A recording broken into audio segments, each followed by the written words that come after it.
નમસ્કાર વિદ્યાર્થી મિત્રો, આજે આપણે ફરી હાજર છીએ લેક્ચર નંબર 6 લઈને, ચેપ્ટર નંબર 5 આનુવંશિકતા અને ભિન્નતાના સિદ્ધાંતો.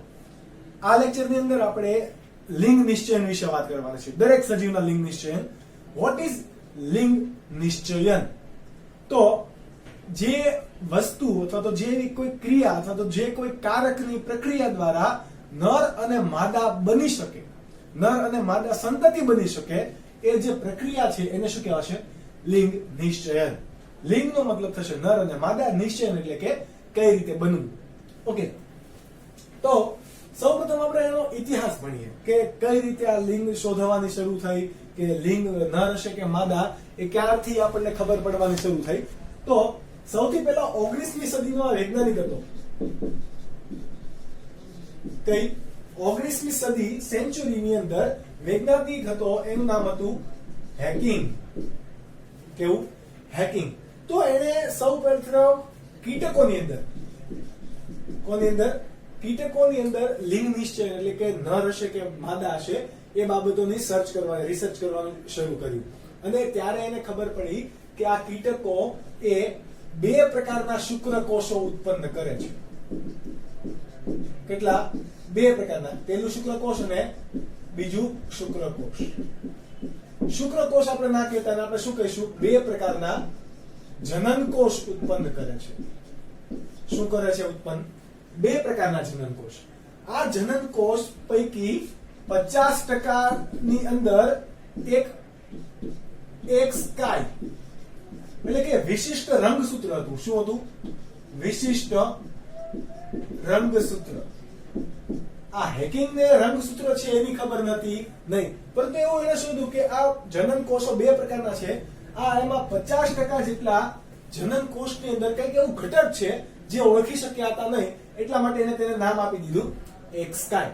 પછી વૈજ્ઞાનિક આવ્યો કોણ? મેકલુંગ. કયો વૈજ્ઞાનિક આવ્યો? મેકલુંગ. આ મેકલુંગે એક સ્કાય અથવા તો એને બીજું કહેવાશે એક્સ બોડી ને કોના તરીકે ઓળખાવ્યું? રંગસૂત્ર છે. એટલે કે જે નર અને માદા બનવા માટે અથવા તો બે પ્રકારના જનનકોષ છે, અલગ અલગ શા માટે છે? તો એના માટે જવાબદાર કોણ છે? રંગસૂત્ર. આ રંગસૂત્રની કોઈ એક પ્રકારમાં હાજરી હશે અથવા તો કોઈ એક પ્રકારમાં કેવી હશે? ગેરહાજરી. ઘણા કિસ્સાની અંદર આપણે એવું જોઈએ કે શુક્રકોષ અથવા તો આપણે એને કહીશું શુક્રકોષ નહીં, પરંતુ જનનકોષ કોઈકની અંદર બે એક્સ રંગસૂત્ર દર્શાવે છે, કોઈકની અંદર એક્સ રંગસૂત્ર ધરાવે છે અથવા તો દર્શાવે છે. તો આ પ્રકારે કોણે સાબિતી આપી? મેકલુંગે. એટલે કે મેકલુંગે જ એક સ્કાય હતું એને શું કોના તરીકે નામ આપ્યું? રંગસૂત્ર તરીકે. ઓકે, ત્યારબાદ આ રંગસૂત્ર કેટલાની અંદર જોવા મળશે? 50% જનનકોષની અંદર જોવા મળશે, વધારેમાં જોવા મળશે નહીં. ઘણા કિસ્સાની અંદર શું કેવા પ્રકારનું જોવા મળે? તો કે XO. What is O? O ને આપણે અહીંયા નીલ કરી શકીએ. શું કહી શકીએ? નીલ. નીલ એટલે કે ત્યાં કોઈ રંગસૂત્ર નથી. આપણને ખ્યાલ છે કે રંગસૂત્ર, લિંગી રંગસૂત્ર કેવા પ્રકારના છે? X અને Y. હવે ઘણા સજીવની અંદર Y ના હોય તો કોઈ છે જ નહીં. લિંગી રંગસૂત્રની અંદર ફક્ત કોણ છે? X લિંગી રંગસૂત્ર જ છે. તો એને આપણે કોના વડે દર્શાવીશું? XO વડે. સમજ પડી ગઈ? ઓકે, ત્યારબાદ આપણે વાત કરીએ કે આ મેકલુંગે કહી તો દીધું X લિંગી રંગસૂત્ર હોય, પરંતુ કઈ રીતે એને સાબિતી આપી? તો કે જો અંડકોષ હોય, અંડકોષ સાથે આ X રંગસૂત્ર ધરાવતું શુક્રકોષ જોડાય તો શું X રંગસૂત્ર કેવો હોય? હાજર છે. તો શું બને છે એમાં? એ સજીવ કેવો બને છે? માદા. અને અંડકોષ સાથે કોઈ X રંગસૂત્ર વિહીન જનનકોષ અથવા તો શુક્રકોષ જોડાય તો એ સજીવ કેવો બને છે? નર. ત્યારે Y રંગસૂત્રનો હજી કોઈને ખ્યાલ હતો નહીં કે X લિંગી રંગસૂત્ર સિવાય કોઈ Y રંગસૂત્ર પણ હશે, એવું ખબર હતી નહીં. ચલો, આ X લિંગી રંગસૂત્ર હોય તો આપણને ખબર છે કે અંડકોષ તો માદાની અંદર મોટા ભાગે કેવું છે? બે લિંગી રંગસૂત્ર. અહીંયા X લિંગી રંગસૂત્ર સહિતનું, અંડકોષ એકકીય હોય, એટલા માટે x અને x જોડે તો કેવું હંમેશા માદા બનવાનું, ડબલ x. અડકોષ છે x લિંગી રંગસૂત્ર, અહીંયા x લિંગી રંગસૂત્ર નથી એટલે એ કદાચ આવું પણ હોઈ શકે અથવા તો આવું પણ હોઈ શકે. x લિંગી રંગસૂત્ર નથી પરંતુ કોણ ત્યાં હોય? y લિંગી રંગસૂત્ર હોય. પરંતુ આ બાબતની ત્યારે હજુ કોઈને ખ્યાલ હતો નહીં કે y રંગસૂત્ર છે કે નથી. પણ ત્યારબાદ કોણ આવ્યું તો કે આનુવંશિકતા લિંગ નિશ્ચયન માટેનો રંગસૂત્રીયવાદ આવી ગયો. રંગસૂત્રીયવાદ. આ રંગસૂત્રીયવાદ કોણે આપ્યો તો કે પહેલું હતું કુમારી સ્ટીવન્સ. કોણ? કુમારી સ્ટીવન્સ. કુમારી સ્ટીવન્સ. પછી છે બ્રિજિસ. આ બ્રિજિસ પણ તમારે રંગસૂત્રીયવાદ અથવા તો લિંગ નિશ્ચયન હોય તો એની બાબતમાં બ્રિજિસનું નામ પણ વધારે આવશે, ઘણી વખત તમારે રિપીટ થશે. આ પણ કોણ હતો? બ્રિજિસ.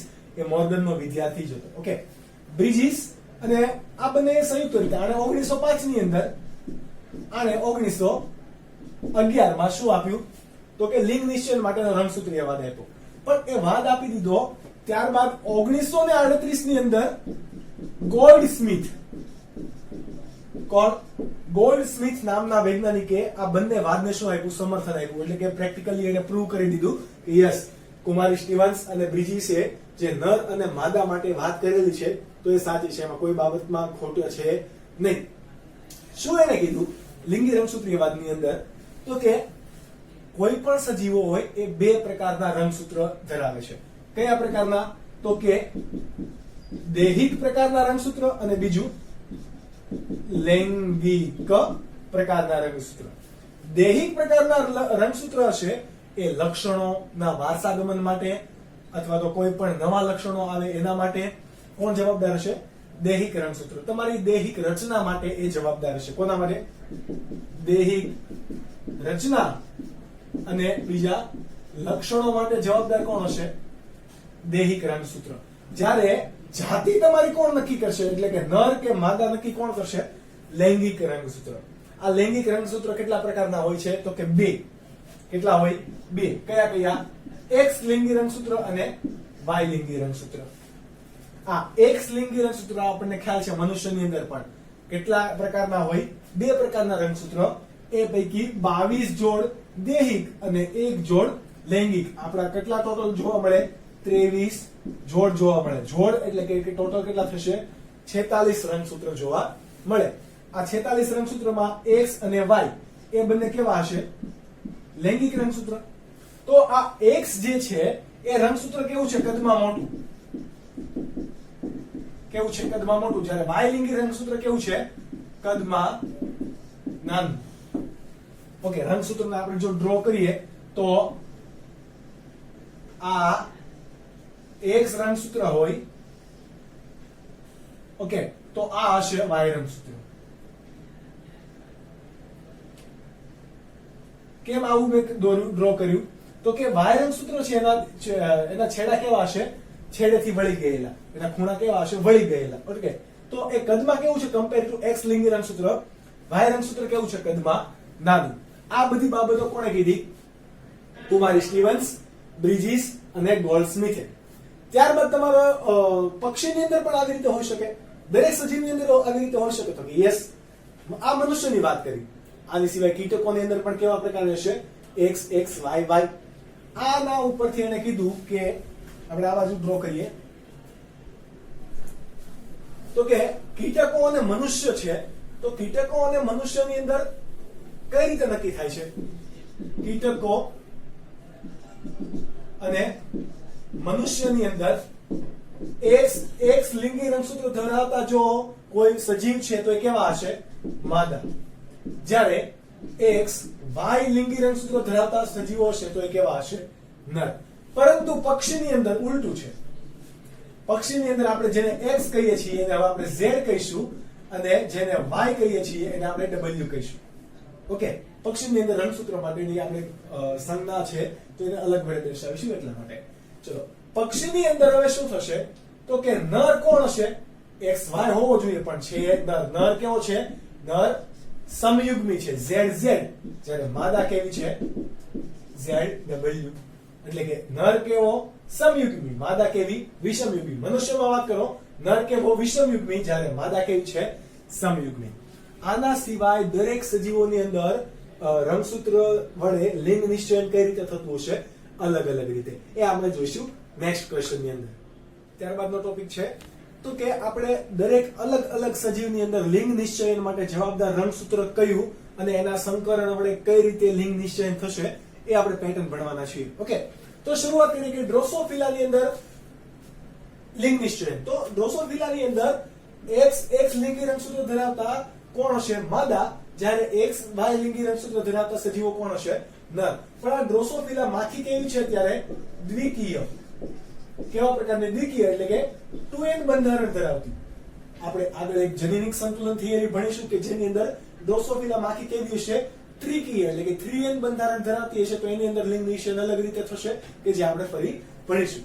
અત્યારે દ્વિકીય સજીવોની વાત કરીએ તો કે દ્વિકીય સજીવની અંદર XY માદા, XX માદા અને XY નર.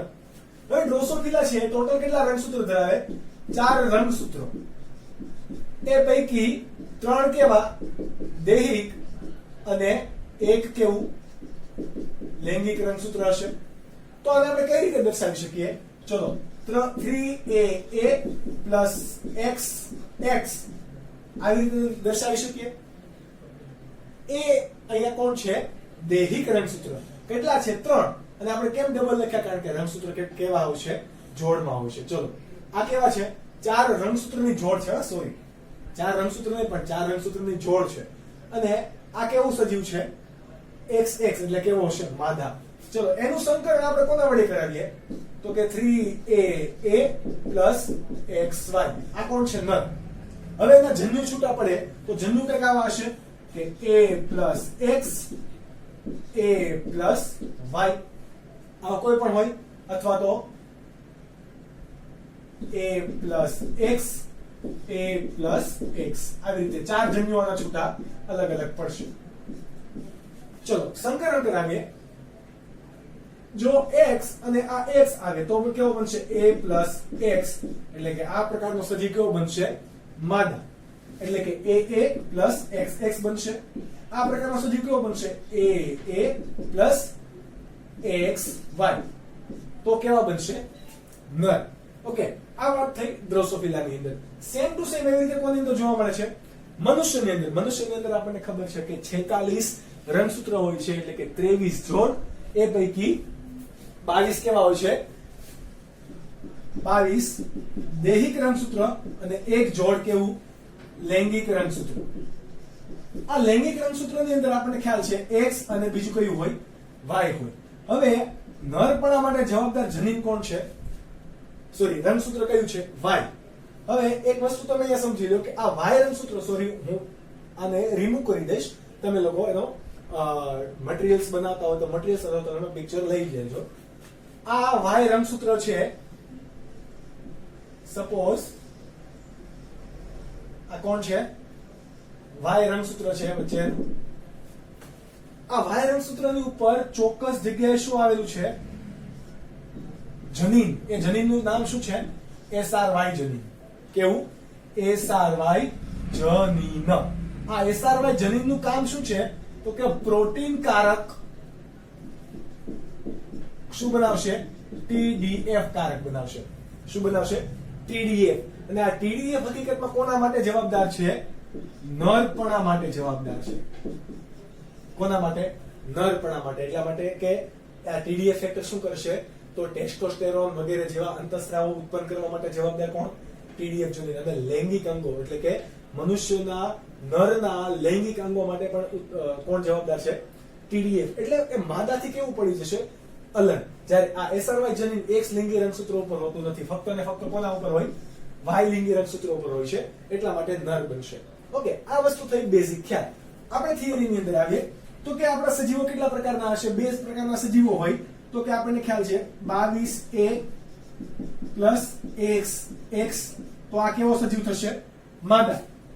22AA પ્લસ XY આવો હોય તો કોણ સજીવ થશે, નર. ચલો હવે એના માદાના અંડકોષ અને નરના શુક્રકોષ. માદાના અંડકોષ હંમેશા કેવા પ્રકારના હશે? એક જ પ્રકારના, એટલે કે A+X. ઓકે, આ બાજુ કેવા હશે? તો કે A+X અને A+Y. બે પ્રકારના શુક્રકોષ ઉત્પન્ન કરશે. જુઓ, X પ્રકારનું રંગસૂત્ર ધરાવતો શુક્રકોષ એ અંડકોષના જન્યુ સાથે જોડાય તો શું બનાવશે? AA+XX. તો સજીવ કેવો બનશે? માદા. પરંતુ AA+XY આવો કોઈ સજીવ રંગસૂત્ર ધરાવતો કેવું બનશે? નર. ઓકે, ત્યારબાદ આપણે હમણાં વાત કરી હતી પક્ષીઓની અંદર, તો ફરીથી આપણે પક્ષીઓનો કેસ જોઈએ. પક્ષીઓની અંદર હકીકતમાં જવાબદાર કોણ છે? તો કે મનુષ્યથી વિરુદ્ધ, પરંતુ આપણે જેને ત્યાં X લિંગી રંગસૂત્ર કહીએ છીએ એને હવે આપણે શું કહીશું? Z, એટલે કે માદા છે આપણે XY પ્રકારનું, તો એને કેવા પ્રકારનું કહીશું? ZW. અહીંયા કેવું છે? ZZ. સમયુગ્મી વિષમયુગ્મી. ઓકે, આવું બંધારણ ધરાવતું હોય, સપોઝ આ સજીવ કયો હશે? નર કે માદા? તો કે વિષમયુગ્મી છે કે સમયુગ્મી? સમયુગ્મી. સમયુગ્મી કોણ હોય? નર. અને માદા કેવી હશે? વિષમયુગ્મી. તો અહીંયા અંડકોષ કેટલા પ્રકારના બનશે? બે પ્રકારની અંદર. અને શુક્રકોષ કેવા બનશે? એક પ્રકારના. ચલો આવા દઈએ, આપણે સંકલન કરાવીએ, જન્યુ છૂટા પડે તો A+Z. એક જ પ્રકારના રંગસૂત્ર. અહીંયા બે પ્રકારના અંડકોષ બનશે, A+Z બંધારણ ધરાવતું અને A+W બંધારણ ધરાવતું. હવે જો સંકલન થઈને AA+ZZ બને તો બનતી સંતતિ કેવી હશે? નર. અને A અને Z, AZ+W જોડાય તો કેવી બનશે સંતતિ? માદા. આ કેવી હશે? નર. તો આ કેવી હશે? માદા. ઓકે, આ બધી જ નોટ્સ તમારે ઇમ્પોર્ટન્ટ છે, તો તમારે બનાવતી પણ રહેવી સાથે સાથે. ત્યારબાદ છે પ્રોરોટેરોન. સજીવની અંદર શું હોય? કોને કહેવાય પ્રોરોટેરોન?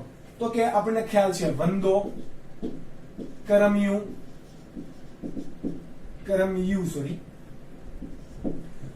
વંદો છે, કરમિયું છે, ત્યારબાદ સ્ક્વોશ બગ છે જેને આપણે માકડ કહીએ, બરાબર? તો માકડ, આવા બધા સજીવોને કેવા પ્રકારના કહેવાશે? પ્રોરોટેરોન પ્રકારના સજીવો કે જેની અંદર વાય લિંગી રંગસૂત્ર છે જ નહીં. એટલા માટે આપણે ત્યાં નીલનો શું દેખાડી દીધો છે? O સંજ્ઞાવળી દર્શાવે છે. એ શું દર્શાવે? ત્યાં કોઈ રંગસૂત્ર નથી, ફક્ત એક જ X લિંગી રંગસૂત્ર છે, એકકીય છે એવું દર્શાવે છે.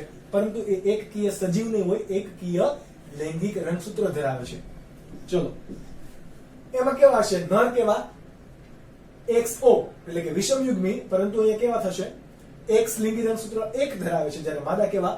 બે લિંગિક રંગસૂત્ર ધરાવે છે. તો નર અને માદા વચ્ચેનું ચલો સંકલન કરાવીએ. નર કેવા હશે?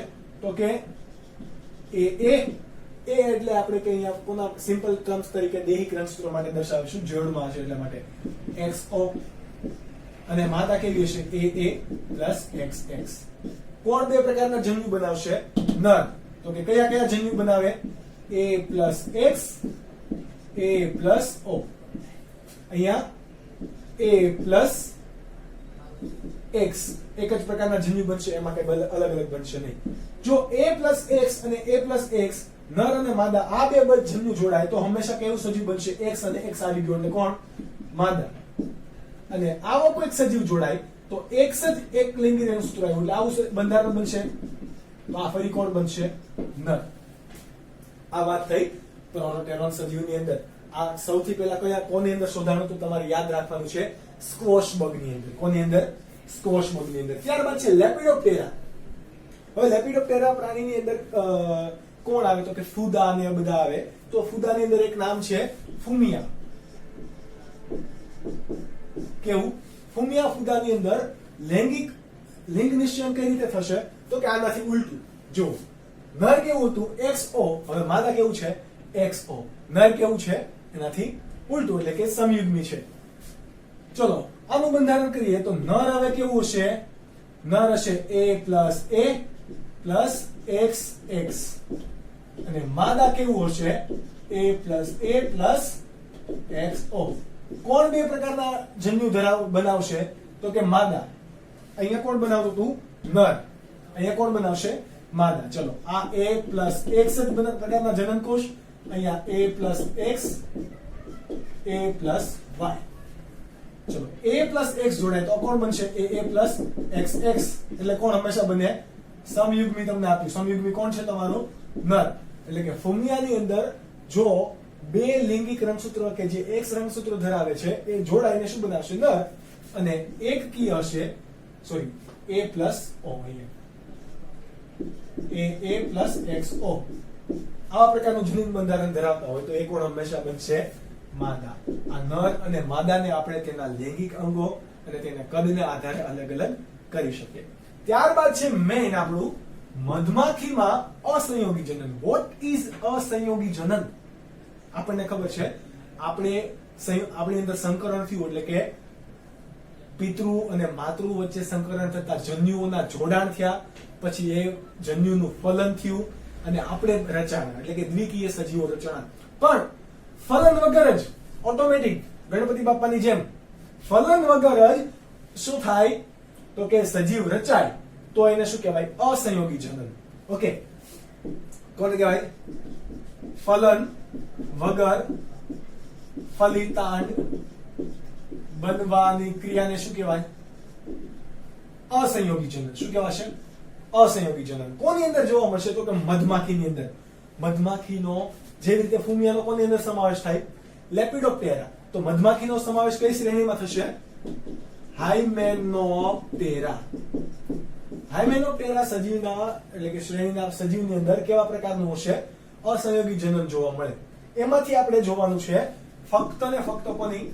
મધમાખી. હવે મધમાખીની અંદર આપણે એક વાત કરીએ તો કે નર હશે.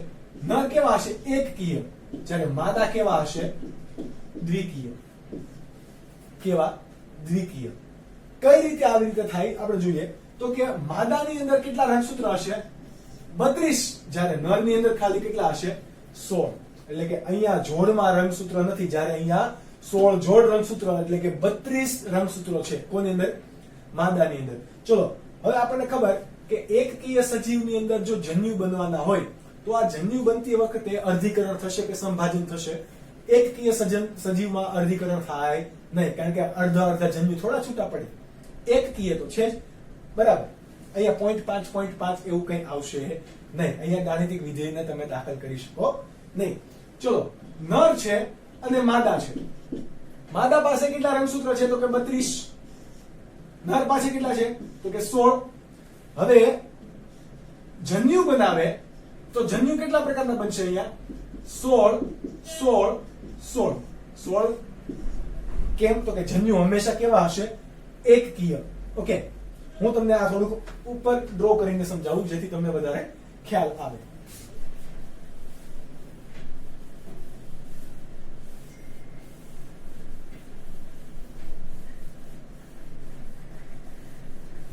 તમે નોટ્સ બનાવતા રહેશો એવી મને આશા છે, પણ ના બનાવો તો તમારા લોસમાં છે, બનાવો તો બધાના પ્રોફિટની અંદર છે.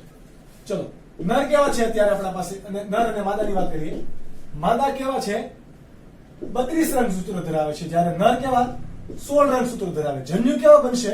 16 16 16. ઓકે, હવે આ જન્યુ શું થાય? કોઈ માદાના જન્યુ સાથે જોડાઈને 32 રંગસૂત્ર ધરાવતો જન્યુ બનાવે છે તો એ કેવો બનશે? માદા બનશે. પરંતુ આ કોઈ 16 રંગસૂત્રનું કોઈ અલગ 16 રંગસૂત્ર વડે શું થતું નથી? ફલન થતું નથી. કોઈ એના સાથે સંયોજાતો નથી, ફલન થતું નથી, અને એકકીયના એકકીય જ રહી જાય છે. એટલે કે 16 ના 16 રહી જાય તો એ શું પામે? અસંયોગી જનન પામશે. અસંયોગી જનન પામે એટલે એની અંદર કોઈ દ્વિકીય ઘટના બનશે નહીં. એકકીય છે તો એકકીયના એકકીય જ રહેશે. માનો કે 32 ઘટકો હોય, એ અસંયોગી જનન પામે તો એ 32 ના 32 જ રહે. એની અંદર કોઈ ઘટક નવો ભળે નહીં કે ઉમેરાય, દૂર પણ થશે નહીં. 16 રંગસૂત્રો વાળું જન્યુ છે તો એ કોણ બનશે? નર. તો નર બનવા માટે જવાબદાર કોણ છે? અસંયોગી જનન, નહીં કે કોઈ ફલન. પરંતુ માદા બનવા માટે જવાબદાર કોણ છે? લૈંગિક પ્રજનન. એટલા માટે તમને કદાચ એવી રીતે પણ પૂછે અહીંયા કે પૂર્વ ફલન પહેલા લિંગ નિશ્ચયન કોની અંદર જોવા મળે? પૂર્વ ફલન પહેલા કોની અંદર જોવા મળે? મધમાખીમાં નર. કેમ તો કે એમાં ફલન થતું નથી. પશ્વ ફલનની ઘટના દ્વારા મધમાખી જો બને તો એ કેવી બને? તો કે દ્વિકીય માદા બને. પરંતુ આપણને ખબર છે મધમાખી બે પ્રકારની હોય. કેવી? એક તો કામદાર અને બીજી કઈ હોય? રાણી પ્રકારની. કેવી? કામદાર અને રાણી. તો કામદાર અને રાણી કઈ એ આપણને કેમ ખબર પડશે? તો મધમાખીની અંદર રહેલી રોયલ મધ, કે જેને શું કહેવાય? Royal jelly. જે માખી રોયલ જેલીનો ખોરાક તરીકે ઉપયોગ કરે, એટલે કે જે વિકસતી માખી હશે એ રોયલ જેલીનો ખોરાક તરીકે ઉપયોગ કરે, તો એ કોણ બનશે? રાણી. બાકી બીજી કઈ બનશે? કામદાર. અને ખબર છે કે રાજા હોય કે રાણી, એક રાજ્યની અંદર બે રાજા પણ ના પોસાય ને એક રાણી. તો જો કે રાજાને ઘણી બધી હતી પેલા, પણ જ્યાં રાણીનું એક શાસન હશે, એક મેવાડની અંદર કે કોઈ પણ એક રાજ્યની અંદર બે ઝાંસીની રાણી શોભે નહીં. એવી રીતે એક મધપુડાની અંદર પણ બે રાણી નહીં હોય. રાણી કેટલી હશે? ફક્ત એક. એક જ પોતે પ્રજનનક્ષમ હશે. બીજી કેવી હશે? વંધ્ય હશે. કેવી હશે? વંધ્ય. આની સિવાય જે નર છે, નરને આપણે બધાને શું કહીએ છીએ? ડ્રોન. કે જેનું કામ શું છે? ફક્ત પ્રજનન કરવું. શું કરવું? પ્રજનન. જ્યારે મધ શોધવા અથવા તો પુષ્પનો રસ ચૂસવા માટે કોણ જોશે? કામદાર વંધ્ય માખી. જ્યારે નર એ બધા પ્રજનનક્ષમ છે કે જે શું કરશે? રાણી જોડે પ્રજનન કરશે. ક્યાં? તો કે મધપુડાની અંદર. તો આ થઈ આપણા સિમ્પલ 6 કોન્સેપ્ટ. આની સિવાય પણ હજી કઈ કઈ બાબતે લિંગ નિશ્ચયન થઈ શકે એ આપણે જોઈશું નેક્સ્ટ.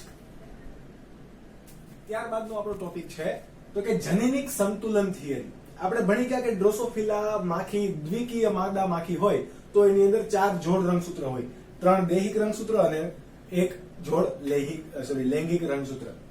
આપણે ત્યારે એવું પણ વાત કરી કે દરેક સજીવની અંદર વાય રંગસૂત્ર હોય એવું જવાબદાર નથી. આવું કોણે શોધ્યું? તો કે બ્રિજિસ નામનો વૈજ્ઞાનિક. કયો? બ્રિજિસ. આ બ્રિજિસ કોણ હતો? તો કે આપણા થોમસ હન્ટ મોર્ગનનો સ્ટુડન્ટ હતો. ઓકે, તો બ્રિજિસ નામના વૈજ્ઞાનિકે એવું શોધ્યું કે દ્વિકીય માદા માખી હોય એની અંદર તો ચલો સમજીએ આપણે લિંગ નિશ્ચયન જોઈ લીધું, પરંતુ ત્રિકીય માદા માખી એટલે કે 3n બંધારણ ધરાવતું હોય. 3n બંધારણ એટલે કેવું હોય? દૈહિક રંગસૂત્ર પણ કેવા છે? ત્રિકીય. અને લૈંગિક રંગસૂત્ર પણ કેવા છે? ત્રિકીય. ઓકે, ત્રિકીય. તો એ વૈજ્ઞાનિકે એવું શોધ્યું કે એની પાસે એક વંધ્ય નર માખી હતી કે જેની અંદર બંધારણ હતું XO. XO હોય તો નર હોવું જોઈએ નહીં. તો આના ઉપરથી એને શું કીધું? તો કે ડ્રોસોફિલા માદા માખીની અંદર અથવા તો નર માખીની અંદર વાય રંગસૂત્ર એ નરપણા માટે હોવું જ જોઈએ એવું જરૂરી નથી. શું કીધું એને? વાય રંગસૂત્ર એ નરપણા માટે હોવું જ જોઈએ એવું જરૂરી નથી. એટલા માટે એને એક પ્રયોગ કર્યો. કોને કોની વચ્ચે? તો કે ત્રિકીય માદા માખી અને દ્વિકીય નર માખી. કોની કોની વચ્ચે? તો કે ત્રિકીય માદા માખી અને દ્વિકીય નર માખી વચ્ચે શું કરાયું? તો કે સંકરણ કરાયું. સંકરણ કરાયું એની અંદર નર માદા, પછી આંતરજાતીય વંધ્ય, સુપર નર વંધ્ય, સુપર વંધ્ય માદા, આવા સજીવો પણ મળ્યા. પણ આ બધા જ લક્ષણોની અંદર નરપણા કે માદાપણા માટે ક્યાંય પણ વાય જવાબદાર જનીન હતું નહીં. જનીન કોણ જવાબદાર હતું? તો કે એ જનીન હતું જ નહીં, એ હકીકતમાં દૈહિક અને લૈંગિક રંગસૂત્રનો ગુણોત્તર હતો. લૈંગિક અને દૈહિક રંગસૂત્રનો શું હતો? ગુણોત્તર હતો. આ દૈહિક અને લૈંગિક રંગસૂત્રનો ગુણોત્તર એટલે શું? તો કે સિમ્પલ છે. તમારી પાસે જેટલા જાતિ નક્કી કરવા માટેના રંગસૂત્ર છે એ અને તમારા દેહ બંધારણ લક્ષણો નક્કી કરવાના જેટલા પણ રંગસૂત્ર છે એનો ગુણોત્તર કરો અને એનો રેશિયો તમને 1, 1.5, 0.67, 0.33 અને 0.5 આવા અલગ અલગ રેશિયો મળશે. આ રેશિયોને આધારે શું નક્કી કરી શકાય કે કઈ જાતિ હશે, કઈ નર હશે, માદા હશે, વંધ્ય હશે કે શું હશે. ઓકે, ચલો આ વાત થઈ ગઈ બ્રિજિસે જે આપણને આપ્યો પ્રયોગ એ. તો હવે આપણે એલેબોરેટ કરીને થોડું જોઈએ. ચલો, નર એ કેવો છે આપણો? દ્વિકીય. જુઓ, XX બંધારણ ધરાવતું. માદા કેવી છે આપણી પાસે? ત્રિકીય. XX બંધારણ ધરાવતું. હવે આપણે એના જન્યુ છૂટા પાડીએ. શું છૂટા પાડીએ? જન્યુ. તો આપણને ખબર છે આના કેટલા જન્યુ બને? 2. કેમ? તો કે 1 અને 2 બે જ જન્યુ બનશે. આપણે ગુણાકારનો નિયમ લઈને આવો તો પણ કેટલા બને? 2 જ જન્યુ બને. અહીંયા તમે કહો કે સર અહીંયા છે પણ અહીંયા કેટલા છે? 1. તો 2 એકા 2. ચલો અહીંયા વાત કરીએ ત્રિકીય સજીવો છે. તો ત્રિકીય સજીવની અંદર હવે તમને સર થશે તમે એવું પણ ટાર્ગેટ કરી સર 1 ગુણ્યા 1 એક જ પ્રકારના જન્યુ પણ બનવા જોઈએ, પણ આ સજીવ કેવા છે? ત્રિકીય છે, દ્વિકીય સજીવ છે નહીં. તો અલગ અલગ 4 પ્રકારના તમને જન્યુ આપશે. કઈ રીતે આપશે તમે જોઈ લો. તો એક ની અંદર a x અલગ જન્યુ છૂટો પડી ગયો. સંભાવના કેટલી છે આપણી પાસે? 4. પછી આ ડબલ x જન્યુ છૂટો પડી ગયો. એક વખત સિંગલ a ડબલ x જન્યુ છૂટા પડ્યા. તો હવે ડબલ a અને સિંગલ x આપણે બધી જ પોસિબિલિટી વિચારી લીધી કે કયા પ્રકારના જન્યુ હોય. હવે શું કરવાનું છે? આ પ્યુનેટ સ્ક્વેર ટાઈપ થઈ ગયું. તો હવે તમારે એનું શું કરવાનું? સંકરણને આધારે શું કરશું? આપણે એનો રેશિયો કાઢશું. ઓકે, ચલો આ બંનેનું આપણે સંકલન કરાવીએ તો કેવું મળશે? x 1 2 એટલે 2x ના છેદમાં 2a 2 ના છેદમાં 2 રેશિયો કેટલો આવે? 1. જ્યારે પણ જો રેશિયો 1 આવે તો હંમેશા કેવું હશે સજીવ? સાદી માદા, નોર્મલ હશે, એકદમ ફિમેલ. ઓકે, ત્યારબાદ અહીંયા જોઈએ આ બંનેનો આપણે શું કરાવીએ? સંકલન કરાવીએ. તો કે x 1 2 3 અહીંયા કેટલા? 1 2 3. ચલો કેટલા આવશે? 3 ના છેદમાં 3 તો પણ કેટલા? 1. જો અહીંયા ત્રિકીય સજીવો હોવા છતાં પણ અહીંયા કેવું મળ્યું? માદા મળ્યું. ચલો આ પણ કેવી હશે? સાદી માદા. હવે અહીંયા જોવાનું છે x કેટલા છે? 1 2 અને 3 એટલે કે ટ્રિપલ x. તમે જે વિચારો છો એ નહીં. પછી a અને a તો અહીંયા કેટલા મળ્યા? a તમને 2 તો 2 ના છેદમાં 3 એટલે કેટલો હંમેશા રેશિયો આવશે? 0.67. જ્યારે પણ 0.67 રેશિયો આવે એટલે હંમેશા કેવું હશે? આંતર જાતિ 3 ના છેદમાં 2 3 ના છેદમાં 2 3 ના છેદમાં 2 આવે તો રેશિયો કેટલો હોય? 1.5. 1.5 છે એના પાસે દૈહિક રંગસૂત્ર કરતા એક લૈંગિક રંગસૂત્ર કેવું છે? વધારે. જો લૈંગિક રંગસૂત્ર વધારે હશે ને રેશિયો કેટલો છે? 1.5. તો આ માદા કેવી હશે? સુપર વંધ્ય માદા હશે. કેવી હશે? સુપર વંધ્ય માદા. ત્યારબાદ અહીંયા જોઈએ 1 અને 2 x કેટલા છે? 2 a કેટલા છે? 1 2 અને 3 એટલે કે 2 ના છેદમાં 3 રેશિયો કેટલો મળ્યો? 0.67. તો આ નથી નર નથી માદા એટલે આ કેવું મળશે સજીવ આપણને? આંતર જાતીય વંધ્ય. કેવું મળ્યું? આંતર જાતીય વંધ્ય. ત્યારબાદ y જન્યુ વાળા વડે આપણે સંકલન કરાવી જોઈએ. ચલો x અને y ત્યારબાદ a અને a ગુણોત્તર કેટલો થશે? આપણે એવું જોયું કે ફક્ત કયા રંગસૂત્રનો? x રંગસૂત્રનો તેના દૈહિક રંગસૂત્ર સાથેનો ગુણોત્તર લેવાનો છે. y રંગસૂત્ર અહીંયા કે ભાગ ભજવતું નથી એટલા માટે આ y ને આપણે અપવાદ રાખવાનો અને 1 ના છેદમાં 2 કેટલું થશે? હંમેશા 0.5. જો 0.5 ગુણોત્તર આવે તો એનો મતલબ શું થશે? તો કે એનો મતલબ એવો થાય કે આ નર કેવો છે? સાદો નર. એટલે તમને ચોપડી તમારા હાથમાં જે હશે પેન હશે એ બધું ઉઠાવીને મારવાનું મન પણ મને થાય. કેમ? તો કે સર અહીંયા y જનીન છે, રંગસૂત્ર છે તો અહીંયા તો સાદો નરો જોવાનો તમે શું માથાકૂટ કરો છો? પણ જોઈએ આપણે આગળના કિસ્સા કે શા માટે બ્રિજિસે આવું કીધું.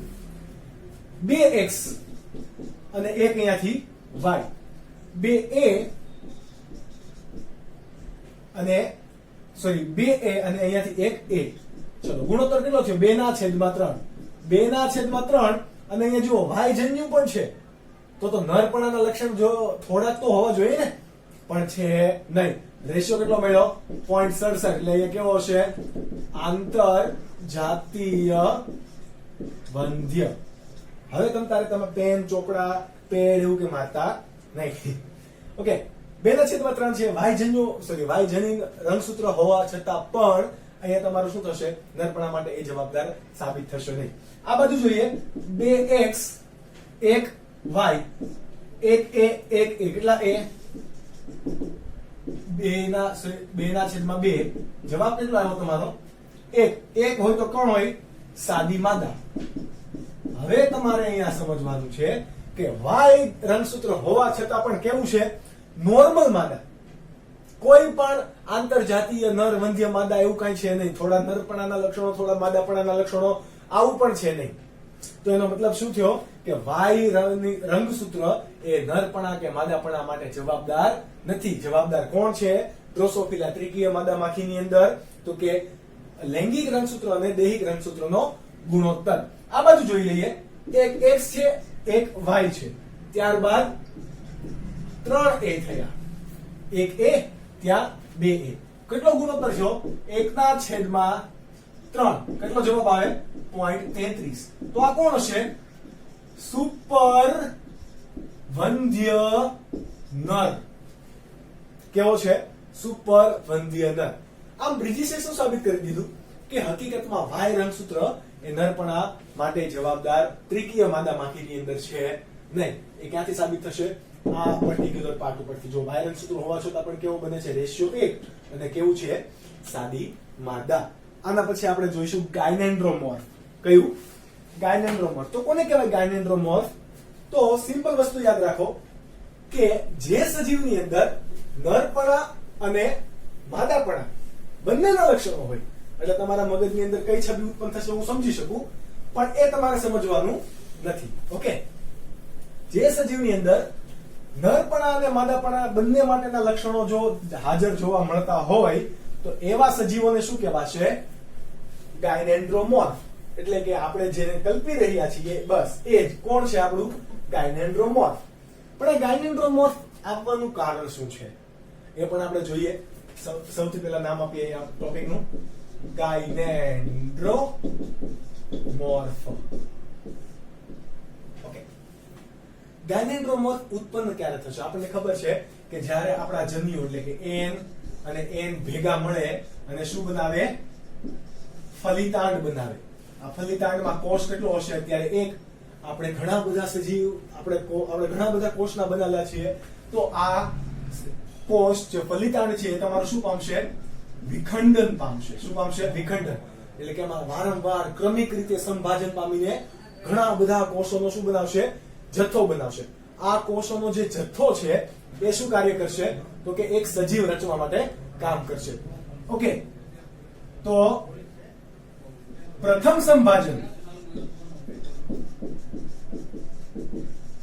સંભાજન દરમિયાન પ્રથમ વિખંડન દરમિયાન સંભાજનમાં જો ખલેલ પહોંચે અથવા તો વિકૃતિ પહોંચે તો કઈ પરિસ્થિતિ આવી શકે?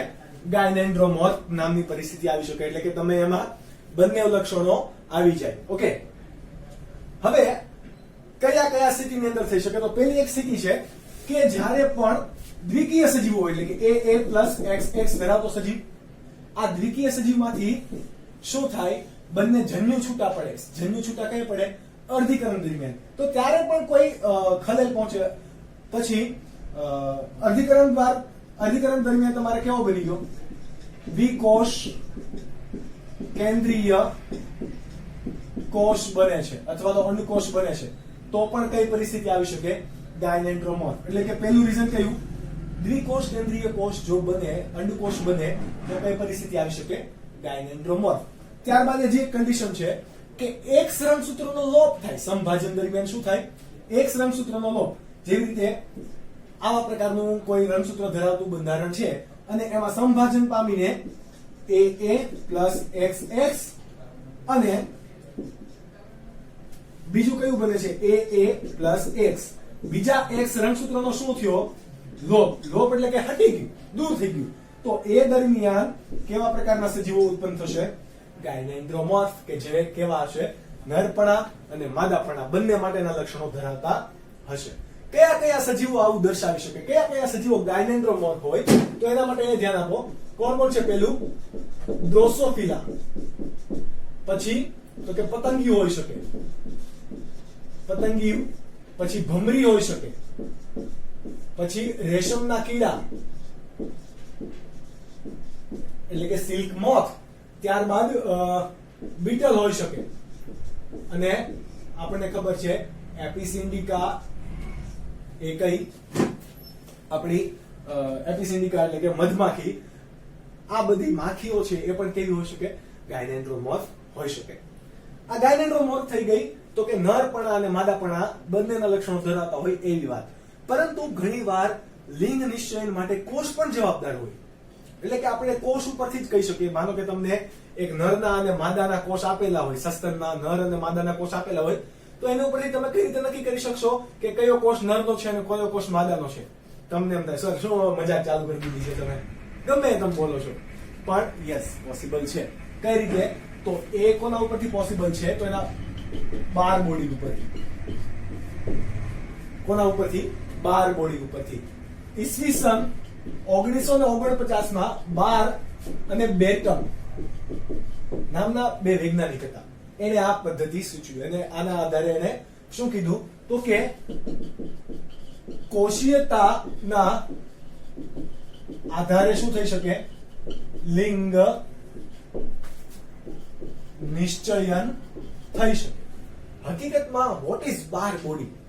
તો તમને ખબર છે કે તમે તમારો કોષ, ગાલનો કોષ હોય કે બ્લડ કોષ હોય, ગમે એને તમે અભિરંજિત કરો એટલે વચ્ચે કોષ કેન્દ્ર દેખાશે, પરંતુ એના કોઈ બહારના ભાગમાં કોઈ ઘાટું ટપકું, અથવા તો સોરી ત્યાં બહાર નહીં, અહીંયા કોષ કેન્દ્ર ઉપર આવું કોઈ ઘાટું ટપકું દેખાય છે.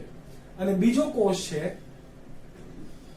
એ આવો છે. આમાં કોને કહી શકાશે નર અને કોને કહી શકાય માદા? સાઈઝ ઉપર નહીં જતા તમે પ્લીઝ. ઓકે, કે સર માદા મોટું જ હોય ને અને નર નાનું હોય, એવું છે નહીં. પરંતુ અભિરંજિત જો તમારા કોષને કરતા તમને એક ઘાટા રંગનું અથવા ઘેરા રંગનું ટપકું દેખાય કે જે શું છે? તમારું વધારાનું એક્સ રંગસૂત્ર. શું છે? એક્સ રંગસૂત્ર. એને હકીકતમાં તમારે શું કહેવાશે? ક્રોમેટિન. શું કહેવાશે? ક્રોમેટિન. કે જે શું દર્શાવે? એક્સ રંગસૂત્રની હાજરી દર્શાવે છે. એ હકીકતમાં એક્સ રંગસૂત્ર નથી. એ શું દર્શાવે? એક્સ રંગસૂત્રની હાજરી દર્શાવે છે. જે ક્રોમેટિન છે એ તમારું શું છે? અત્યારે બાર બોડી. સસ્તનની અંદર બાર બોડી કેવી હોય? જો એને તમે ઝૂમ કરીને જુઓ તો તમને ડ્રમ સ્ટિક જેવી દેખાય. Drum stick. ડ્રમ ઢોલ સ્ટિક નહીં. Drum is another thing. Okay, તો ડ્રમ સ્ટિક કેવી હશે? તો કે આવી, સોરી આવી સમથિંગ હોય. ઓકે, ઓકે, આટલી બધી જાડી પણ નહીં. આવા પ્રકારની ડ્રમસ્ટિક હોય. તો આવા પ્રકારનો તમને આ બાર બોડીનો આકાર દેખાશે. ઓકે, એ અભિરંજિત થઈ જશે. આપણી અંદર બાર બોડી હોય, સસ્તનની અંદર તો કે યસ, ઘણા બધા સજીવની અંદર, એટલે કે દરેક સજીવ સસ્તનની અંદર હશે. આપણે મનુષ્યની વાત કરીએ, નર હોય તો નરનું બંધારણ કેવું હશે? 22AA plus XY. માદાનું બંધારણની વાત કરીએ તો કેવું હશે? 22AA plus XX. ચલો, કોની અંદર બાર બોડી છે? તો કે બાર બોડી ઇઝ વોટ? તો કે સામાન્ય રંગસૂત્ર કરતા એક વધારાના રંગસૂત્રની હાજરીને શું કહેવાય? બાર બોડી. એટલે કે લૈંગિક રંગસૂત્રની જો વધારાની હાજરી હોય એને શું કહેવાશે? બાર બોડી. તો અહીંયા એક્સ લિંગી રંગસૂત્ર દરેક સજીવની અંદર કેવું છે? એક સામાન્ય, પરંતુ બે હોય તો એ વધારાનું કહેવાશે અને એને શું કહેવાય? બાર બોડી. તો માદાની અંદર અત્યારે બાર બોડી જોવા મળે છે? તો કે યસ. તો કે આમાં બાર બોડી, એ હું તમને લખી દઉં, બાર બોડી અહીંયા કેવું છે? ગેરહાજર. અહીંયા કેવું છે? હાજર. કેટલી બાર બોડી છે? હાજરા નહીં, કેવું? હાજર. બાર બોડી કેટલી છે? એક. ઓકે, ત્યારબાદ બે નવી પરિસ્થિતિની વાત કરીએ. નરની અંદર કદાચ 22AA પ્લસ XXY હાજર હોય. જો કન્ડિશન નવી આવી ગઈ, જો આવી પરિસ્થિતિ હોય એટલે કે XY જોવું જોઈએ, પરંતુ એની પાસે એક વધારાનું X રંગસૂત્ર છે, તો એ શું દર્શાવે? બાર બોડી હાજર. આવા પ્રકારની જો લૈંગિક રંગસૂત્રની સ્થિતિ હોય તો એ મનુષ્યની અંદર નરમાં કઈ ખામી કહેવાય, અથવા તો એ જે રોગ છે એને શું કહેવાશે? તો કે Klein factor syndrome. What is syndrome? તો કે રોગ હોય તો એના થોડા લક્ષણો હોય, પરંતુ એ લક્ષણોના સમૂહને શું કહેવાશે? તો કે સિન્ડ્રોમ. જૈસે કે એઇડ્સમાં તમને એક રોગનું લક્ષણ નથી હોતું, ઘણા બધા રોગના લક્ષણો સંયુક્ત રીતે દેખાય છે, તો એને શું કહેવાશે? સિન્ડ્રોમ. Acquired immunodeficiency syndrome. તો સિન્ડ્રોમ ઇઝ વોટ? તો કે બધા જ રોગોના લક્ષણોનો સમૂહને શું કહેવાય? એટલે ઘણા બધા લક્ષણો હશે તો એના સમૂહને શું કહેવાય? સિન્ડ્રોમ. તો આ ક્લાઇનફિલ્ટર સિન્ડ્રોમ કે જે આપણે આ ચેપ્ટરના એન્ડની અંદર બંને સિન્ડ્રોમ એટલે કે હજી એક સિન્ડ્રોમ આવશે, બધા સિન્ડ્રોમ આપણે ભણીશું. પણ આ સ્થિતિ છે તો એક હાજર દેખાડે છે બાર બોડી. જો નરની અંદર તમને એમ પૂછે નીટમાં એમસીક્યુ કે નરની અંદર એક બાર બોડી હાજર હોય તેવી સ્થિતિ કઈ? તો કે કઈ? ક્લાઇનફિલ્ટર સિન્ડ્રોમ. અને માદાની અંદર બાર બોડી હાજર હોવી જોઈએ પરંતુ ગેરહાજર હોવી જોઈએ પરંતુ કેવી છે? ગેરહાજર. એટલે કે માદાની અંદર કેવું બંધારણ થશે? તો કે 22A પ્લસ XX હોવું જોઈએ. ખાલી કેટલું છે? X. એક વધારાની બાર બોડી અથવા તો રંગસૂત્ર છે નહીં, X લિંગી રંગસૂત્ર નથી, તો આને કેવું કહેવાશે? ગેરહાજર બાર બોડી. કેવી? ગેરહાજર બાર બોડી. તો એ જે સ્થિતિ છે એ સ્થિતિ કેવી હશે? ટર્નર સિન્ડ્રોમ કહેવાશે. એને શું કહેવાશે? Turner syndrome. કે જેને અંદર જાતીય લક્ષણોની અંદર વિવિધતા જોવા મળશે સાદી માદા કરતા. તો આ વાત થઈ બાર બોડીની. બધા જ સજીવો, આપણે પણ બાર બોડી જોઈ શકો, તમે પણ પ્રેક્ટિકલ લેબની અંદર જો સારા માઇક્રોસ્કોપ હોય તમારી લેબની અંદર અવેલેબલ, તો ગાલના કોષોને અભિરંજિત કરો તમે મિથિલિન બ્લુ વડે, તો મિથિલિન બ્લુ વડે પણ તમે એનું શું કરી શકાય? તો કે એને ઓબ્ઝર્વ કરી શકો. ઓકે, ઓબ્ઝર્વ કરી શકશો એટલે શું થશે? તો કે જો એના કોષ કેન્દ્ર પટલ ઉપર એક તમે ઘાટું ટપકું દેખાય તો એ શું છે? બાર બોડી. અને જો માદા છો અને તમને આવું દેખાતું નથી અથવા તો તમારી અંદર બાર બોડી નથી, તો તમે તમારી અંદર કઈ અનિયમિતતા છે? Turner syndrome. કેમ? તો કે તમારી અંદર બાર બોડી કેવી છે? ગેરહાજર. આ બાર બોડીની વાત કર્યા પછી હવે આપણે જોઈએ કે લિંગ નિશ્ચય ઉપર ખરેખર ફક્ત ને ફક્ત જનીનોની અસર થાય? તો કે નહીં. આના સિવાય કોની અસર થતી હોય? તો કે ઘણીવાર પર્યાવરણની અસર થાય. કોની અસર થાય? પર્યાવરણની અસર. કઈ રીતે થાય એ આપણે જોઈએ. તો એનો આપણે એ ટોપિકનું નામ આપીશું લિંગ નિશ્ચયનમાં પર્યાવરણીય અસરો. કેવું? લિંગ નિશ્ચયનમાં પર્યાવરણીય અસર. ટોપિક સજેસ્ટ કરી દઈએ. તમે આ બધું નોટ્સ બનાવતા રહેજો. મોસ્ટલી આપણે આખા નીટના સિલેબસની અંદર જે એનસીઈઆરટી માં આપેલું છે એના સિવાયનું પણ ઘણું બધું વિડીયો આપશું. પછી આ બધી વસ્તુ તમને ક્યાંક પાછળના ટોપિકની અંદર આપેલું હોય તો અલગ ચેપ્ટરની અંદર આપેલું છે. હું ટ્રાય કરીશ કે બધું એક ટોપિકની અંદર તમને કવર કરી દઉં એટલે તમારું મેક્સિમમ રિવિઝન થાય. તો તમારે જ્યારે પણ તમે એ ટોપિક વાંચો તમે લખેલું હોય તો તમારા માટે બેનિફિશિયલ રહે. આપણે વાત કરતા હતા લિંગ નિશ્ચયનમાં પર્યાવરણીય અસર. પર્યાવરણીય અસર તો કે ઘણીવાર સજીવના રંગસૂત્ર વડે જ નહીં, સજીવની કોષીયતા વડે જ નહીં, ઘણીવાર બહારનું પર્યાવરણ જેમ કે તાપમાન છે, દબાણ છે, પછી તમારા શરીરની ભૌતિક પરિસ્થિતિ છે, તમારા શરીરના અંતઃસ્ત્રાવો છે, આ બધા એટલે કે પર્યાવરણ કોઈ એક્સટર્નલ ફેક્ટર બાહ્ય કારક જો આધાર રાખતું હોય લિંગ નિશ્ચય માટે તો એના આપણે અહીંયા વાત કરવાની છે. તો આ સૌથી પહેલા કોણે શોધેલું? તો કે બાલ્ટીમોરે. બાલ્ટી લઈને તમે ગામડે જતા હોય પાણી કુવામાંથી પાણી ભરીને, તો એના ઉપરથી તમારે યાદ રાખવાનું બાલ્ટીમોર નામનો વૈજ્ઞાનિક હતો કે જેને ક્યારે શોધ્યું? તો કે 1935 માં વૈજ્ઞાનિક હતો બાલ્ટીમોર. આ બાલ્ટીમોરે બોનેલિયા સજીવ, બોનેલિયા, વોટ ઇઝ બોનેલિયા? તો કે દરિયાઈ કૃમિ છે. દરિયાઈ કૃમિ એટલે તમે મોસ્ટલી તમને કયું યાદ આવે? કે બાલાનો ગ્લોસસ યાદ આવી જાય. તો આનો આકાર પણ કેવો છે? બાલાનો ગ્લોસસ જેવો. દરિયાઈ સજીવ છે અને એ કયા સમુદાયની અંદર આવશે? સામી મેરુદંડી, ધેટ ઇઝ હેમિકોર્ડેટા. ઓકે, કે જેની અંદર શું છે? શુંડ ગ્રંથિ હશે. આ વસ્તુ યાદ રાખજો. બોનેલિયા દરિયાઈ કૃમિની અંદર એને શું કીધું? તો કે બાલ્ટીમોર નામના વૈજ્ઞાનિકે સૌથી પહેલા એના ઉપર પ્રયોગો કર્યા. હવે બોનેલિયા સામાન્ય રીતે કેવા ઈંડા આપે છે? કોઈ એની અંદર નર કે માદા પણ આના ઈંડા આપતા નથી, એટલે કે જાતીય ઈંડા હોતા નથી. એ કઈ રીતે નર અને માદા સજીવ બનશે? જો સજીવનો વિકાસ અંતઃ રીતે થશે, એટલે કે સજીવની અંદર જ જો બચ્ચાનો વિકાસ થશે સજીવનો વિકાસ થશે તો એ અંતઃ વિકાસ આપણે એવું લખી દઈએ. ઓકે, અંતઃ વિકાસ થશે તો એ કેવું બનશે? નર. અને જો વિકાસ કેવો થશે? બાહ્ય વિકાસ, તો સજીવ કેવું બનશે? માદા. કેમ આવું? કેમ? તો કે શરીરની અંદર ને અંદર જ થયો છે, અંત નહીં, અંતઃ. બંને મતલબ અલગ અલગ થઈ જશે. અંતઃ વિકાસ થાય છે, શરીરની અંદર જ વિકાસ થાય છે. તો એવું પણ સંશોધન થયું કે બોનેલિયાની અંદર શું હશે? સૂંઢ ગ્રંથિ. શું હશે? સૂંઢ ગ્રંથિ. આ સૂંઢ ગ્રંથિ શું કામ કરે છે? તો કે અંતઃસ્ત્રાવનો સ્ત્રાવ કરે, કે જે માદાપણાના લક્ષણોનો શું કરે? અટકાવ કરે. માદાપણાના લક્ષણો સજીવ શરીરની અંદર અટકાવે છે, એટલા માટે સજીવ કેવો બની જાય છે? નર.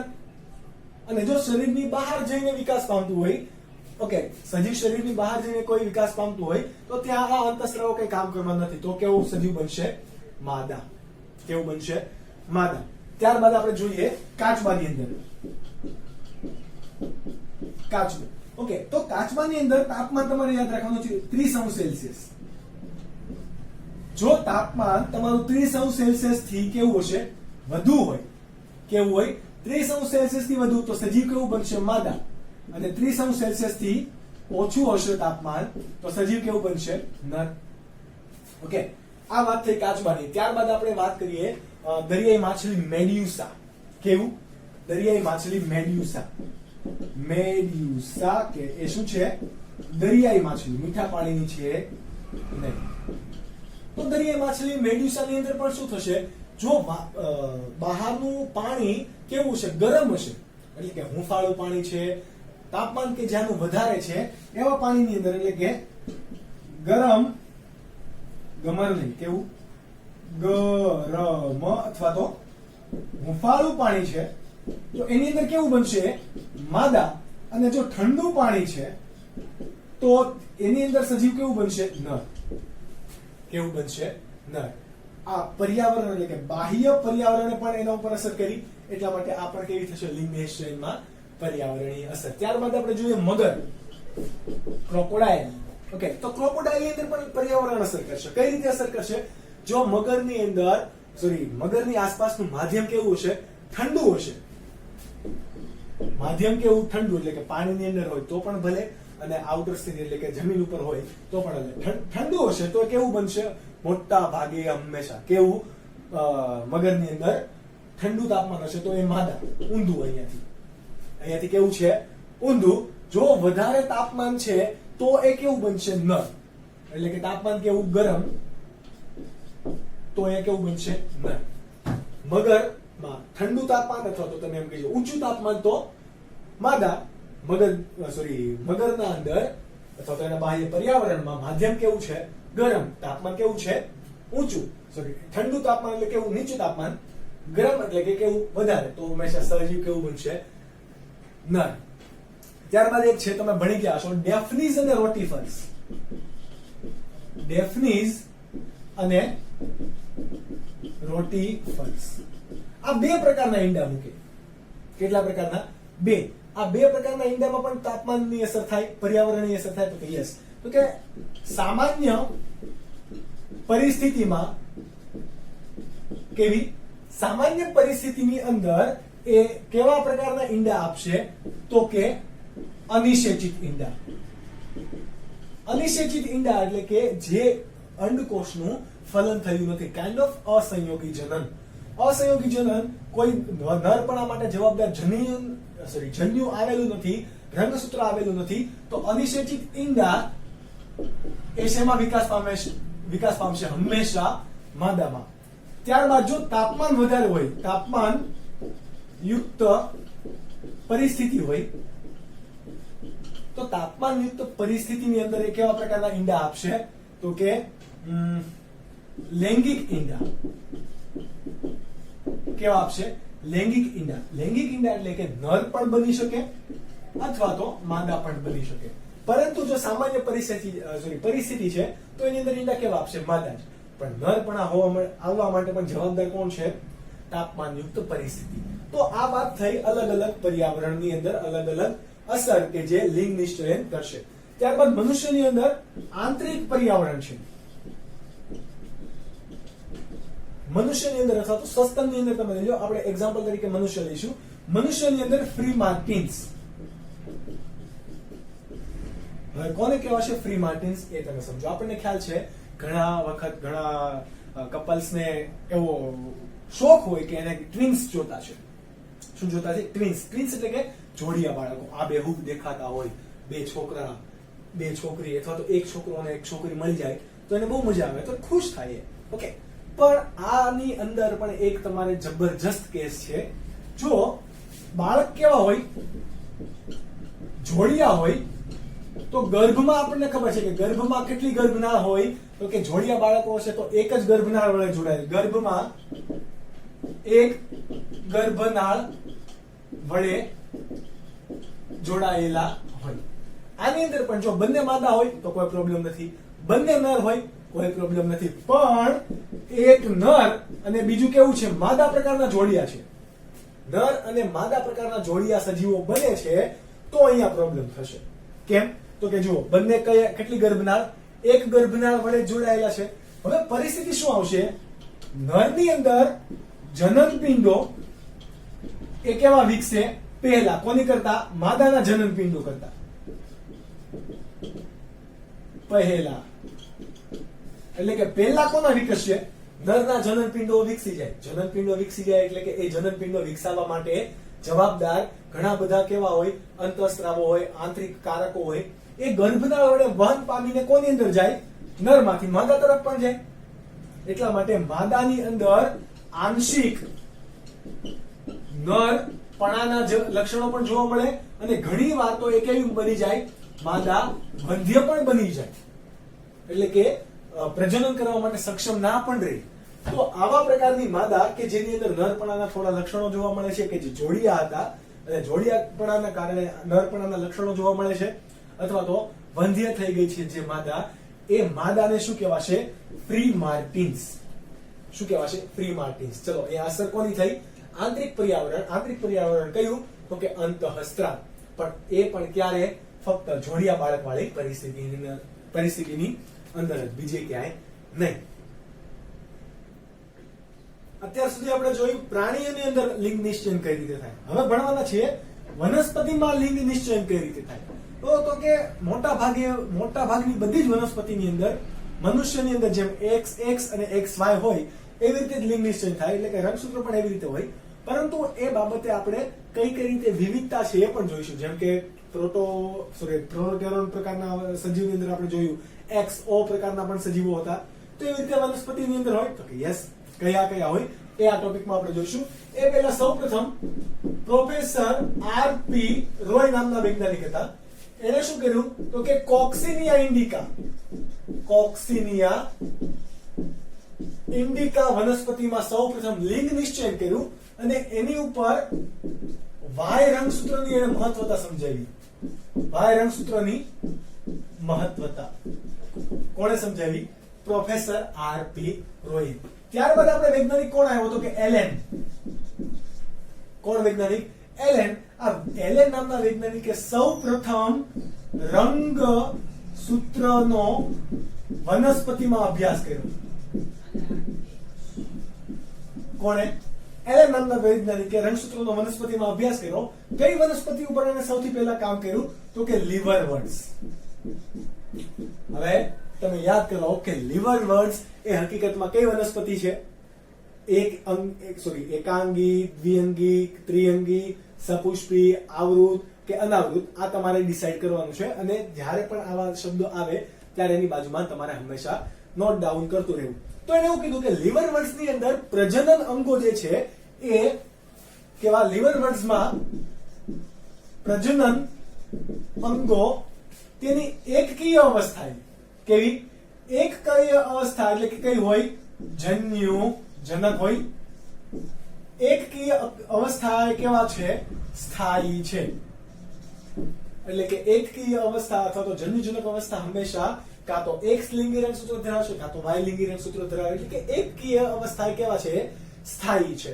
ઓકે, ત્યારબાદ વનસ્પતિ કઈ આવી? તો કે આવૃત બીજધારી વનસ્પતિની વાત કરીએ તો આવૃત બીજધારી વનસ્પતિની અંદર નરની આપણે મનુષ્યમાં જેવી રીતે હોય તો કે કેવી રીતે? જો કે XX એટલે કે સમયુગ્મી, સમયુગ્મી હંમેશા આવૃત બીજધારી વનસ્પતિમાં કેવું હશે? આવૃત બીજધારીની વાત કરીએ અહીંયા, આવૃત બીજધારી. તો સમયુગ્મી જો લિંગી બંધારણ હોય સમયુગ્મી, તો એ કેવા હશે? માદા. અને વિષમયુગ્મી હોય, જે રીતે નરની અંદર આપણે હોય મનુષ્યમાં, એવી રીતે વિષમયુગ્મી કેવું હશે? નર. આ કોની વાત છે? આવૃત બીજધારી વનસ્પતિ. અને આવૃત બીજધારી કોને કહેવાય? તો કે જે વનસ્પતિના બીજ એ બીજાવરણ વડે આવૃત છે, નગ્ન અથવા તો ખુલ્લા છે નહીં, એ બધી વનસ્પતિને શું કહેવાશે? આવૃત બીજધારી વનસ્પતિ. ઓકે, ત્યારબાદ છે ફ્લેજેરિયા વનસ્પતિ. કઈ? ફ્લેજેરિયા. તો ફ્લેજેરિયા માટે તમે શું યાદ રાખશો? તો કે આવૃત બીજધારીમાં કેવું કોણ હતું? માદા સમયુગ્મી હતું, પરંતુ અહીંયા કેવું છે? માદા વિષમયુગ્મી. અને નર કેવું હશે? સમયુગ્મી. બોલે તો XX XY kind of. Okay, આ વિષમયુગ્મી થઈ ગયું, આ કેવું થઈ ગયું? સમયુગ્મી. આવા પ્રકારનું અલગ અલગ બંધારણ હશે. ત્યારબાદ તમારે એક જોવાનું છે સ્ફિરોકાર્પ્સ. આ બધા સ્પેશિયલ કેસીસ છે, તો તમારે આ બધા કેસીસને યાદ રાખવા. ઓકે, સ્ફિરોકાર્પ્સ. ઓકે, સ્ફિરોકાર્પ્સ ની અંદર પણ જન્યુ હશે, એ કેવા હશે? અલગ અલગ. એની અંદર 7 કેવા છે? દૈહિક, અને એક કેવું છે? લૈંગિક. આ પ્રકારનું રંગસૂત્રનું બંધારણ છે. માદા હશે તો માદાની અંદર કેવું હોય? તો કે XX અને YY. તો એના જન્યુ પણ કેવા છૂટા પડશે? અલગ અલગ. આ જો નર જન્યુ હશે તો એની અંદર કેવું બંધારણ હશે? 7A plus X અથવા તો 7A plus Y. આ કોની વાત થઈ? સ્ફિરોકાર્પ્સ. કોની અંદર? નર જન્યુની અંદર. કોની અંદર? નર જન્યુની અંદર. તો કે આ જન્યુની અહીંયા વાત તમને આપેલી છે એટલા માટે. ત્યારબાદ છે તમારી વનસ્પતિ ડિસ્કોરિયા સિનુલેટા. કોણ છે? ડિસ્કોરિયા સિનુલેટા. આ બધી વનસ્પતિના નામ તમારે હંમેશા યાદ રાખવા પડશે. કેમ? તો કે ક્યારેક ને ક્યારેક આ બધા વનસ્પતિઓને નીટના MCQ માં અથવા તો AIPMT ના MCQ માં ક્યાંક ને ક્યાંક પૂછાયેલા છે એટલા માટે. આની અંદર કેવું છે? તો કે નર હશે, એની અંદર Y રંગસૂત્ર છે નહીં, એટલે કે દૈહિક રંગસૂત્ર પ્લસ XO. આવું જો જનીન બંધારણ ધરાવતા હશે તો એ કેવા હશે? નર. અને માદા કેવું હશે? તો કે સમયુગ્મી, એટલે કે AA પ્લસ XX. સમજ પડી? તો કે અહીંયા Y રંગસૂત્રની કેવી છે? ગેરહાજરી. ત્યારબાદ છે હુલુમસ જાપાનિક્સ. હુલુમસ જાપાનિક્સ. અટપટા નામ છે, પરંતુ તમારે આને યાદ રાખવા પડશે. અને યાદ રાખવા માટે હંમેશા આપણે એવું કીધું છે કે જેવી રીતે કોઈ પણ કવિતા હોય તો એને આપણે રાગમાં ગાઈએ તો શું થાય? યાદ રહી જાય. એવી રીતે કોઈ પણ સાયન્ટિફિક નામ હોય કે કોઈ પણ અઘરી વસ્તુ હોય એને આપણે હંમેશા જો રાગમાં ગાઈએ તો રાગ શું થઈ જાય? રાગ સ્વરને લીધે યાદ રહી જાય. આપણને હકીકતમાં ગીતના સોંગ હોય એના લિરિક્સ આપણને ખ્યાલ નથી હોતા, પરંતુ આપણને ખબર છે અચ્છા ચલતા હું દુઆઓ મેં યાદ રખના. આવી રીતે આપણે જો રાગમાં ગાતા હોય અને આપણે શું કરી દેવાનું? આપણને હકીકતમાં એના લિરિક્સ યાદ પણ ના હોય. જો આપણને લખવાનું કહે તો કદાચ ઘણીવાર ભૂલાઈ જાય લિરિક્સ. આની પછી શું આવે, આની પછી શું આવે, પરંતુ આપણને રાગ યાદ હોય. તો એવી રીતે રાગ યાદ રાખવાનો એ તમારે લોંગ ટાઈમ મેમરી માટે કામનું રહેશે. જેમ કે કયો રાગ? ડિસ્કોરિયા સિનુલેટા છે, તમને યાદ નથી રહેતું તો કઈ રીતે યાદ રાખવાનું? 3 ના ટુકડા કરી દેવાના. ડિસ્કોરિયા સિનુલેટા. આવી તમે 5 વખત ગાઓ તો યાદ રહી જાય. હુલુમસ જાપાનિક્સ. આવી રીતે હુલુમસ જાપાનિક્સ, હુલુમસ જાપાનિક્સ કન્ટિન્યુ તમે ગાઓ એટલે તમારો માઇન્ડ શું કરશે? એને ફિટ કરી દેશે. ઓકે, આ વાત થઈ યાદ રાખવા માટેની. આપણે અહીંયા વાત કરતા હતા માદા. તો માદાની અંદર કેવું હશે? દૈહિક રંગસૂત્ર પ્લસ સમયુગ્મી XX. પરંતુ નર અહીંયા અલગ છે. દૈહિક રંગસૂત્ર પ્લસ XYY. Y રંગસૂત્રની સંખ્યા કેટલી છે? અહીંયા 2. અહીંયા તમારે કોઈએ 12 બોડી ગણવાની નથી.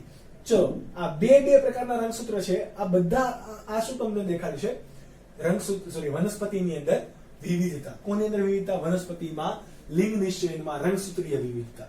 ઓકે, ત્યારબાદ આપણે જોઈએ ઘણીવાર લિંગ નિશ્ચયનની અંદર નર પુષ્પ હોય તો એક અચાનક માદા પુષ્પમાં ફેરવાઈ જતા હોય, માદા પુષ્પ હોય તો અચાનક નર પુષ્પની અંદર ફેરવાઈ જતા હોય. તો આવું કઈ રીતે પોસિબલ છે? હકીકતમાં જો લક્ષણોમાં ફેરફાર આવે તો હંમેશા એના માટે જવાબદાર કોણ હોય? જનીન. કોણ હોય? જનીન. તો આપણે એક સ્પેશિયલ કેસની આજે સ્ટડી કરીએ. તો કે એક સદની વનસ્પતિ છે. કેવી? એક સદની વનસ્પતિ. હવે તમને એ પણ કહી દો, એક સદની વનસ્પતિ કોને કહેવાય, દ્વિસદની વનસ્પતિ કોને કહેવાય? તો કે જે ઉભયલિંગી છે, કેવી છે? ઉભયલિંગી વનસ્પતિ, એને શું કહેવાશે? એક સદની વનસ્પતિ. એનો મતલબ એવો થશે કે એ પ્રજનન માટે ફક્ત એક પોતાના સજીવ ઉપર જ આધાર રાખે છે, બે અલગ અલગ સજીવ પર આધાર રાખતો નથી. જો અલગ અલગ સજીવ પર આધાર રાખતો હોય તો એને કેવી કહેવાશે? દ્વિસદની. અને એટલે કે બે સજીવ પર આધાર રાખે છે તો એને કેવી કહેવાશે? દ્વિસદની. અને એ આગળ જતા એને કેવા ઉભયલિંગી નહીં કહેવાય, એને કેવી કહેવાશે? એકલિંગી વનસ્પતિ. ચલો, તો એક સદની વનસ્પતિની અંદર આપણે અત્યારે ઉદાહરણ લઈએ મકાઈનું. મકાઈના આપણે મકાઈ જે આપણે ખાઈએ છીએ એને એના જે ડોડા હોય એ ડોડાને આવી રીતે ધ્યાનમાં લઈએ. એના પાંદડા છે, આપણે ધ્યાનમાં કોને લેવા છે? ફક્ત ને ફક્ત મકાઈના ડોડાને. મકાઈના ડોડાની અંદર આપણને ખબર કે આપણે જે દાણા ખાઈએ છીએ એ ક્યાં હોય? ઉપરથી નીચે આખામાં હોય. તો કે યસ, તમે એવું જોયું કે આટલા સુધીમાં દાણા હોય, આટલામાં દાણા ના હોય. હા, ઘણી વાર કેવું છે તો કે અમુક મકાઈ હશે, આટલાની અંદર દાણા હશે, આટલાની અંદર દાણા હશે નહીં, એકદમ ફૂટાયેલા હોય. ઓકે, તો આવું પોસિબલ છે, પરંતુ મોટા ભાગના કિસ્સાની અંદર કેવું છે? સમગ્ર જે મકાઈનો જે ડોડો છે એની ઉપર શું હશે? તમને મકાઈના બીજ એટલે કે દાણા જોવા મળશે. તો એની અંદર શું હશે તો કે એની અંદર માદા પુષ્પ ક્યાં હશે? નીચેની બાજુએ અને પાર્શ્વ બાજુએ, ફરતી બાજુએ હશે. અને નર પુષ્પ ક્યાં હશે? ઉપરની બાજુએ. આવી રીતે જો નર અને માદા છે એટલે કેવું થયું? ઉભયલિંગી. પ્રજનન માટે એકના એક જ સજીવ ઉપર આધાર રાખે એટલે કેવું? એક સદની. હવે અહીંયા શું થશે તો કે માદા પુષ્પ શું કરી શકે? બીજ બનાવી શકે. નર પુષ્પ બીજ બનાવી શકે નહીં, એ પ્રજનનમાં ભાગ લેશે ઓફકોર્સ. તો માદા તમને ડોડાની અંદર શું મળશે? આખા ડોડાની અંદર દાણા મળતા હોવા જોઈએ. તો તમને એમ થાય સર તો અહીંયા નર પુષ્પ છે એ થોડા કઈ માદાની અંદર ફેરવાઈ જાય? તો કે યસ, ફેરવાઈ જશે. આ નર પુષ્પ જે છે એને માદા માટે ફેરવા માટે જવાબદાર કયું છે? TA મ્યુટન્ટ જનીન. ખાસ યાદ રાખજો છોકરાઓ, બહુ ઇમ્પોર્ટન્ટ છે. TA મ્યુટન્ટ જનીન. એની સમયુગ્મી સ્થિતિ હોય તો કેવા પ્રકારે હોય? TA, જેને આપણે કહેવાય ટાટા. કેવું? ટાટા. રતન ટાટા નહીં કે ટાટા મોટર્સ પણ નહીં, પરંતુ ટાટા જનીન આપણે એને યાદ રાખીશું. આ ટાટા જનીન છે શું કરશે તો કે નર પુષ્પ છે એને શેમાં કન્વર્ટ કરી દેશે? માદા પુષ્પની અંદર. ઓકે, તો આ પોસિબલ છે કે જેને શું કહેવાશે? મ્યુટન્ટ જનીન, કે જે એક નરમાંથી માદાપણું એટલે કે લિંગ શું કરશે? ચેન્જ કરી દેશે. આવી રીતે ઘણા પુષ્પની અંદર માદા પુષ્પ હોય એ ઘણામાં કેવા ફેરવાઈ જાય? નર પુષ્પમાં પણ ફેરવાઈ જાય. તો કે આવું પણ પોસિબલ છે. તો એના માટે જવાબદાર જનીન કયું હશે?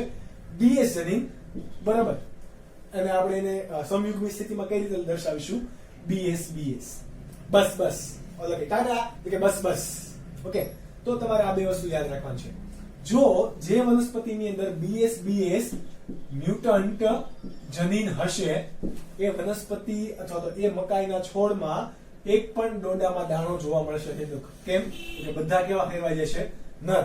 અને જેમાં TA જનીન હશે, મ્યુટન્ટ જનીન, એમાં બધામાં તમને શું જોવા મળશે? દાણા જોવા મળશે. કેમ? તો કે બધા પુષ્પો કેવા ફેરવાઈ જશે? માદા પુષ્પમાં ફેરવાઈ જશે. અને જે તમને પણ મળે છે એ શું મળે છે?